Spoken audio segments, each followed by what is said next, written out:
Imaginez. L'air de la grande salle au toit de chaume est chargé d'une odeur de fumée de bois, de sueur et du doux et écœurant arôme du vin de banane.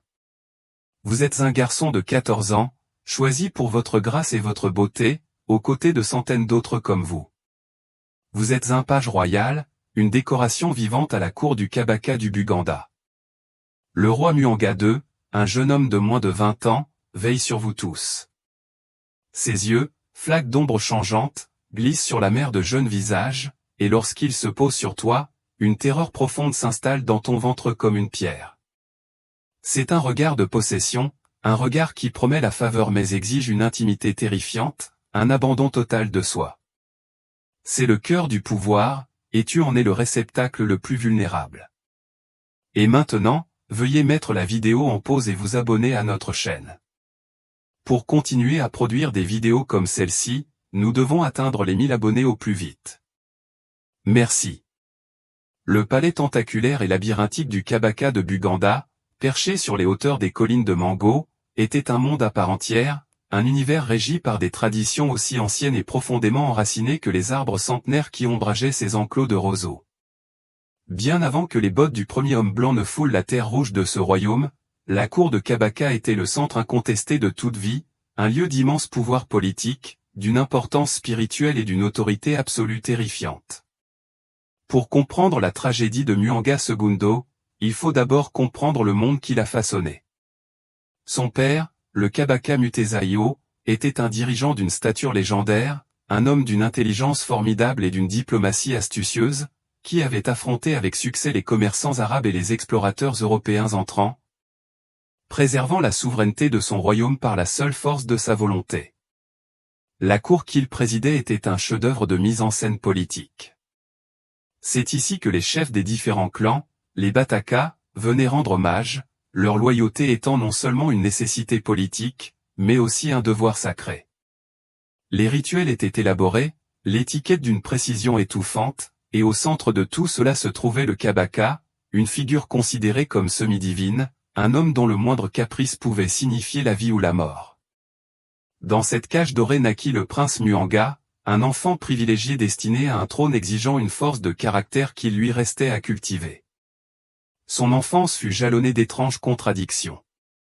Entouré des attributs d'un pouvoir immense, il était constamment rappelé à sa subordination paternelle. Il ne reçut pas une éducation aux lettres et aux chiffres au sens européen du terme, mais aux arts complexes du gouvernement Ganda.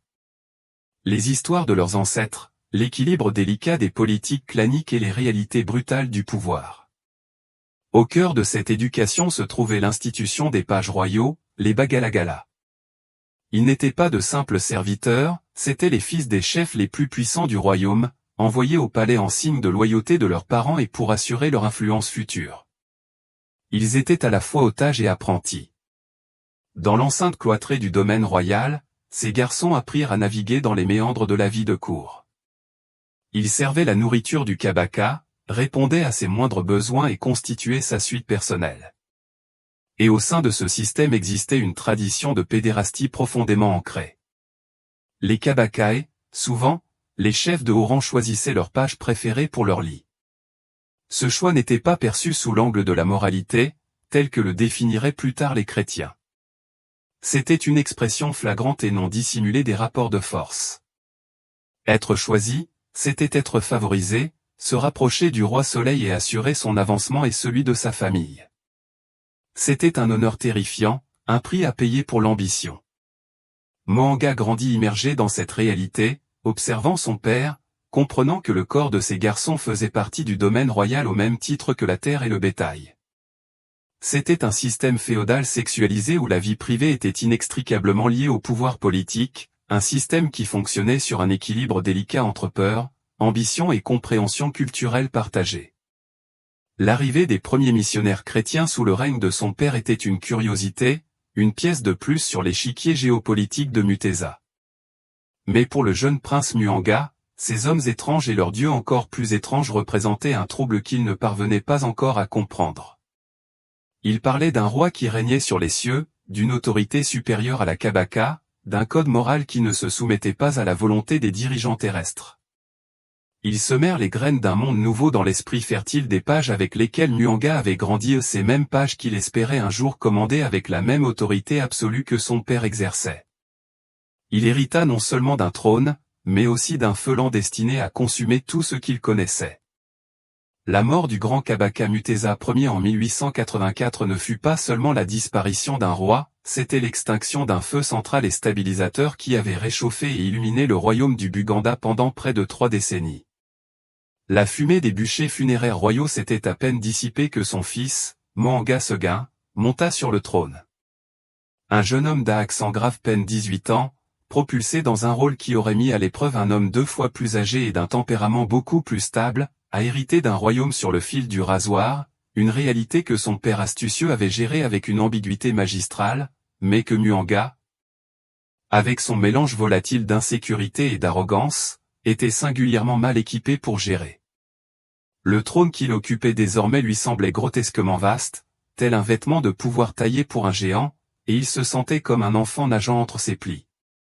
Ce profond sentiment d'inadéquation allait devenir le trait distinctif de son règne, un défaut psychologique profondément enraciné qui se traduirait par une cruauté publique et une mauvaise gouvernance catastrophique.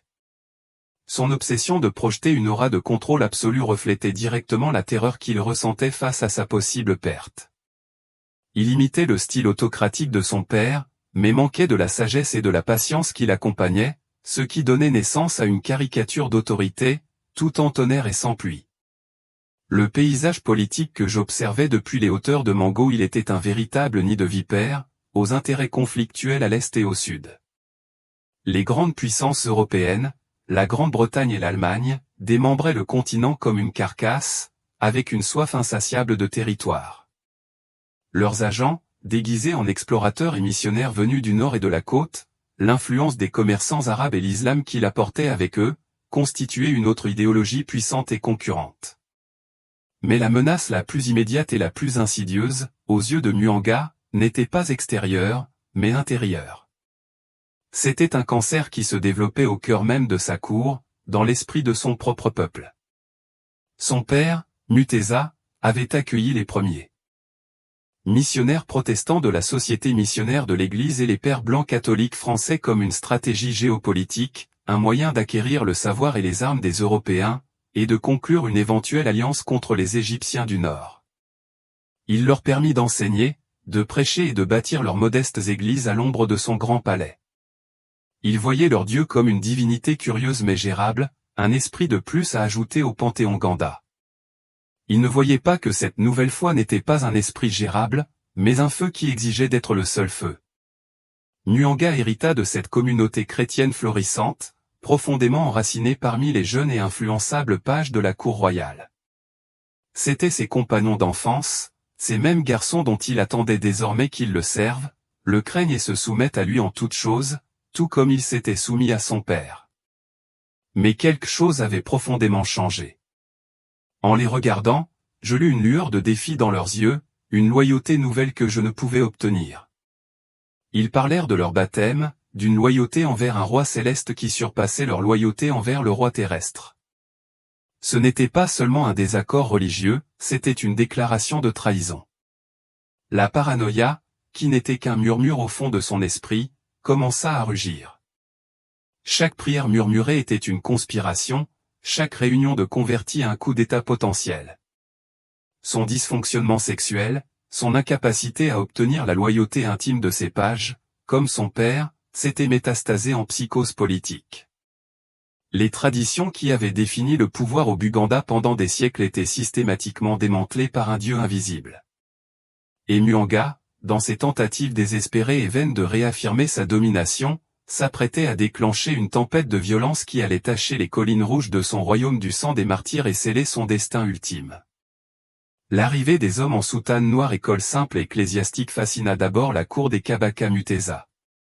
Au départ, les prêtres catholiques français blancs et les missionnaires protestants britanniques de la Church Missionary Society formaient un modèle de contraste, rivaux en théologie, mais unis par un objectif révolutionnaire singulier, détrôner les anciens dieux du Buganda et instaurer les leurs. Pour la cour Ganda, sophistiquée et politiquement avisée, ils n'étaient d'abord perçus que comme de simples curiosités, de nouveaux acteurs dans le jeu complexe de l'influence. Ils apportaient avec eux non seulement des Bibles et des crucifix, mais aussi l'alphabétisation, la médecine et l'accès au monde fascinant de la technologie européenne. Pendant un temps, ils furent traités comme des agents dociles du système, même si, pour une puissance étrangère, leur présence était tolérée, voire encouragée, à condition qu'ils comprennent l'autorité suprême du Kabaka. Ce que Muanga Seguin, et peut-être même son père avant lui, n'ont pas saisi, c'est la nature insidieuse des idées qu'il prônait. La doctrine chrétienne n'était pas simplement un nouvel ensemble de rituels superposés aux anciens. Elle remettait en question la structure même de la société Ganda. Elle évoquait une fraternité universelle, une loi morale s'appliquant aussi bien aux rois qu'aux paysans, et une relation personnelle avec un Dieu unique et jaloux, dont l'autorité était absolue et éternelle. Ce message trouva son terrain fertile auprès des Bagalagala, les pages royaux. Pour ces jeunes hommes prisonniers d'un système exigeant leur soumission totale, le christianisme offrait une alternative radicale et libératrice. Il leur donnait un sentiment de valeur individuelle et un cadre moral en opposition ferme aux caprices souvent arbitraires et brutaux de leur roi. La dynamique traditionnelle du pouvoir à la cour, qui incluait la soumission sexuelle des pages à leur maître, fut soudainement redéfinie non plus comme un exercice coutumier du pouvoir, mais comme un péché mortel. Le sacrement du baptême devint une déclaration silencieuse d'indépendance. Lorsqu'un page était baptisé, il renaissait symboliquement. Sa loyauté ultime fut transférée du palais de Mango-Il à un royaume céleste. Il avait désormais une raison, une justification divine, pour dire non. C'était un acte de rébellion plus profond que n'importe quel soulèvement armé. Il touchait au cœur même de l'autorité de Muanga, fondée sur l'obéissance aveugle de ses sujets. Le conflit était donc inévitable, la collision de deux absolutismes irréconciliables. D'un côté, Muanga, incarnation d'une tradition séculaire où la volonté du roi faisait loi. De l'autre, les convertis, armés de la terrifiante conviction de leur nouvelle foi, prêts à défier leur roi au nom de leur Dieu. Les missionnaires qui avaient autrefois recherché la faveur du roi pour protéger leur mission naissante se retrouvèrent désormais à la tête d'une insurrection grandissante. Ils apportèrent l'idéologie qui alimenta le défi. Les pages qui se disputaient autrefois l'attention du Kabaka se réunirent désormais en secret pour lire les évangiles et réciter le catéchisme. Ils apprirent que leurs corps étaient des temples du Saint-Esprit, à l'abri de toute profanation, même par le roi lui-même. Cette distinction théologique eut des conséquences dévastatrices dans le monde réel. Lorsque Muanga fit des avances, recherchant la même soumission intime que son père, il se heurta à des refus polis mais fermes. Pouvez-vous imaginer la torture psychologique que représentait ce rejet pour un roi si rongé par son insécurité? C'était une atteinte directe à sa virilité, à sa royauté et à sa divinité. Le sacré et le politique étaient si intimement liés que le déni de ses désirs personnels et sexuels était indissociable d'un acte de haute trahison.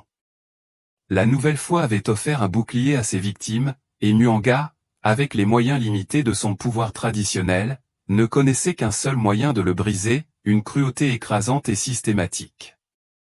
Les premières secousses du tremblement de terre à venir se firent sentir dès les premiers mois de 1885. Le sol sous le trône de Muanga, déjà instable, commença à se fissurer. Les tentatives du jeune roi pour gouverner par la peur et l'intimidation furent vaines face à une force qu'il ne comprenait pas. Son autorité, qui aurait dû être absolue, était ouvertement contestée, non pas par de puissants chefs rivaux, dans un langage de pouvoir qu'il comprenait, mais par les membres les plus jeunes et les plus vulnérables de sa propre maison. Les pages qu'il avait héritées de son père. La source de cette défiance sans précédent était la nouvelle religion, la foi de l'homme blanc, qui se répandait comme une fièvre dans les labyrinthes de l'enceinte royale. C'était un fléau de désobéissance, et Muanga sentait son contrôle lui échapper. Chacun de ses ordres était désormais soumis au calcul moral d'un dieu étranger. Les premières victimes notables furent trois jeunes convertis au protestantisme, Youssouf Rugarama, Mako Kimba et Nyuwa Sereruanga. Ils faisaient partie d'une mission envoyée par le roi, mais avaient été retenus à la mission protestante pour apprendre la Bible. Pour Muanga, il s'agissait d'un acte d'insubordination flagrante. Leur loyauté lui était entièrement due. Son heure était venue. Il ordonna son exécution en janvier 1885, un message rapide et brutal destiné à éteindre les braises grandissantes de la rébellion. Mais le feu ne fut pas éteint, il se cacha simplement, s'intensifiant dans les réunions secrètes des fidèles. Le point de friction central, la question qui allait véritablement attiser la colère du roi, fut la remise en cause directe de ses prérogatives personnelles et sexuelles. La culture de la cour accordait depuis longtemps aux Kabaka le droit de posséder le corps de leur page. Cependant, lorsque Muanga, cherchant à affirmer sa domination à l'instar de ses ancêtres, fit des avances à un jeune page nommé Mujafu, il fut repoussé. Le garçon, converti au christianisme, refusa la demande du roi.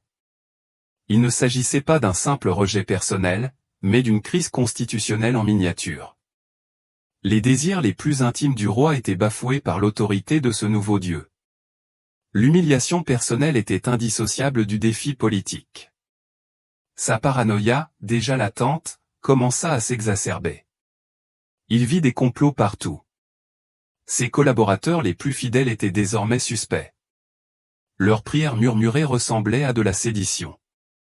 Il ordonna à son premier ministre, le Katikiro Mukasa, un homme issu de l'ancienne faction traditionnaliste qui voyait les chrétiens avec une profonde suspicion, d'espionner les pages. Le palais, autrefois un lieu au protocole rigide mais bien compris, devint un nid de peur et de surveillance. Le point de rupture survint avec l'un de ses assistants les plus appréciés, un jeune homme nommé Joseph Mukasa Balikudambe. Balikudambe était catholique et un chef de file parmi les convertis du palais. Il était courageux, respecté et profondément pieux. Lorsque Muanga, pris de rage, exécuta personnellement l'évêque protestant James Nington, qui avait défié la coutume en s'approchant du royaume par la route orientale interdite, Balikudambe osa le faire, de manière impensable. Il réprimanda le roi. Il dit à Muanga, qui avait agi imprudemment, qu'il avait versé le sang innocent. Imaginez l'audace d'un serviteur réprimandant un roi considéré comme semi-divin. Pour Muanga, c'était la trahison suprême. Ce n'était pas seulement de la désobéissance, c'était un jugement. Cela confirmait ses craintes les plus profondes, les chrétiens créaient un centre de pouvoir alternatif, un tribunal moral auquel même le roi serait soumis. En novembre 1885, il ordonna l'exécution de Balikudambe. Le page fut emmené dans un marais à l'extérieur de la capitale, ligoté et brûlé vif. Alors que les flammes le consumaient, Balikudambe envoya un dernier message à son roi, implorant Muanga de se repentir, sous peine de subir le jugement du dieu même qu'il défiait. Le message destiné à sauver Muanga ne fit qu'endurcir le cœur de Muanga et prépara le terrain pour l'horrible massacre à venir. Les fissures étaient devenues un abîme, et le royaume était sur le point de s'effondrer. L'histoire de la grande persécution n'est pas simplement un récit politique ou historique, c'est une tragédie profondément humaine, un récit dont les personnages principaux sont les victimes impuissantes, des individus pris entre la volonté d'un tyran et les exigences inflexibles d'une foi. Inédit et sans concession. Leur histoire est celle d'une souffrance profonde, d'un dépouillement systématique de leur humanité et d'une lutte désespérée pour s'accrocher à leur identité face à une force écrasante et brutale. Leur destin, pour presque tous, fut irrémédiablement tragique. Après l'exécution de Joseph Mukasa Balikudambe, un silence glacial s'abattit sur le tribunal, celui qui précède un ouragan. Les convertis au christianisme savaient que leur protecteur avait disparu et que la colère du roi était loin d'être apaisée. La direction de la petite communauté de croyants terrifiés revint à un homme d'un courage et d'un sang-froid remarquable, Charles Luanga. Catholique converti et fraîchement nommé maître des pages royales, Luanga se retrouva alors dans la position impossible de guider un troupeau voué à l'abattoir. Il savait qu'une épreuve finale et terrible approchait. Il passa ses nuits à baptiser secrètement ses camarades pages, dont un jeune homme nommé Kizito, qui, à seulement 14 ans, était le plus jeune du groupe. Kizito, animé de la foi pure et simple d'un enfant, avait été terrifié par la colère du roi, mais, sous la douce direction de Luanga, il trouva une détermination qui démentait son âge. La tempête éclata le 25 mai 1886. Muanga rentra dans sa capitale de mauvaise humeur. Apprenant qu'un de ses pages avait reçu des instructions de missionnaire catholique, il convoqua toute sa cour. Dans une démonstration terrifiante de pouvoir absolu, il sépara les chrétiens du reste de sa suite en posant une simple question. Avez-vous l'intention de rester chrétien? Sous la conduite de Charles Lwanga, les pages, un par un, affirmèrent leur foi. C'était leur arrêt de mort. Lwanga les condamna tous à une marche vers le lieu d'exécution traditionnel de Namubongo, un lieu d'horreur à des kilomètres de là. Le voyage lui-même était une épreuve destinée à les briser. Ils étaient attachés ensemble par des cordes et des jougs d'esclaves, poussés et moqués par les gardes du roi, exécuteurs testamentaires, agissant par peur et par acceptation insensible du système. En chemin, plusieurs furent tués, balancés par les gardes pour hésitation ou par pur jeu de cruauté. Cependant, les récits des survivants font état d'une étrange paix parmi les condamnés. Ils priaient, chantaient des hymnes et s'encourageaient mutuellement. Charles Lwanga, leur chef, fut séparé du groupe et soumis à une mort particulièrement cruelle. Il fut lentement brûlé des pieds à la tête par le bourreau en chef. Un homme qui semblait tirer un plaisir pervers de l'agonie prolongée de sa victime. Pourtant, malgré ses tourments, Lwanga est resté inébranlable, déclarant à son meurtrier, « Tu me brûles, mais c'est comme si tu versais de l'eau sur mon corps. » Le groupe restant, composé de plus de 30 personnes, est finalement arrivé à Namubongo le 3 juin. Là, ils furent enveloppés dans des nattes de jonc, leurs corps attachés comme du bois de chauffage, et placés sur un immense bûcher. Parmi eux se trouvait le jeune Kizito qui, voyant les terrifiants préparatifs, s'était mis à pleurer. Il fut réconforté par les garçons plus âgés, sa peur cédant la place à un courage partagé et solennel. Tandis que les bourreaux allumaient le bûcher, les victimes se mirent à prier à haute voix, leur voix s'élevant à l'unisson en un chœur final et provocateur, jusqu'à ce que le rugissement des flammes et leurs propres cris les réduisent au silence à jamais. Leur sort était celui de la victime impuissante dans un système totalitaire. Leur humanité était niée, leur corps détruit, mais leur lutte pour préserver leur identité ou dans leur cas, leur identité spirituelle devint leur seule forme de résistance. Les purges culminantes de mai et juin 1886 furent l'explosion volcanique de la pression qui s'était accumulée au plus profond de l'esprit Lwanga. Deuxièmement, considérer ces événements comme un simple calcul politique, une manœuvre froidement logique visant à éliminer une menace, revient à méconnaître l'homme au cœur de la tempête. Il ne s'agissait pas de politique. C'était un exorcisme psychologique profondément personnel, joué sur la scène nationale. C'était la fureur du tyran, une convulsion de violence. Née d'un profond sentiment d'humiliation, d'une frustration sexuelle et de la terreur de sa propre insuffisance. Dans le creuset de son esprit, le personnel et le politique avaient fusionné en une obsession unique et brûlante.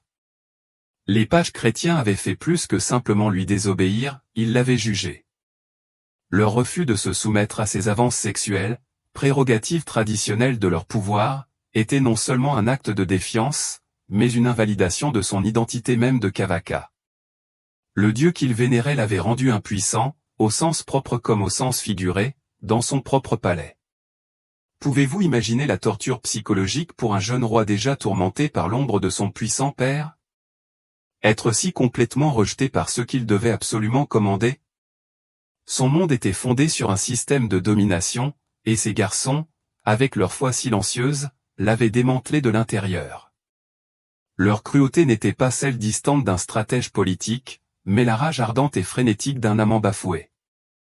Une fureur qui exigeait non seulement la mort, mais l'anéantissement. Il lui fallait effacer la source de son humiliation. La méthode même des exécutions témoigne de cette motivation psychologique profonde. Il ne se contenta pas de faire balancer les pages à la hâte, une méthode d'exécution courante au Buganda. Il choisit plutôt le processus lent et douloureux de la marche de la mort et l'horreur du bûcher de Namubongo. Il avait besoin qu'ils souffrent, qu'ils abjurent, qu'ils reconnaissent son pouvoir sur leur corps, même s'ils ne pouvaient commander à leurs âmes. Le caractère public du spectacle était crucial. Il força toute sa cour à assister à la condamnation, à constater les conséquences de cette nouvelle foi. C'était une démonstration d'autorité désespérée, un spectacle sanglant destiné à crier un seul message, « Je suis toujours le roi. Je demeure la source de tout pouvoir. Ma volonté est absolue. » La présence des bourreaux, complices du système, était essentielle à cette performance. Ces hommes, comme le bourreau en chef Mukajanga, étaient les instruments de la volonté du roi. Leurs mains, tachées du sang des victimes, n'agissaient pas nécessairement par accord idéologique, mais par un mélange de peur, de devoir et de la logique brutale d'un système où défier le roi était impensable. Était la manifestation physique de la colère.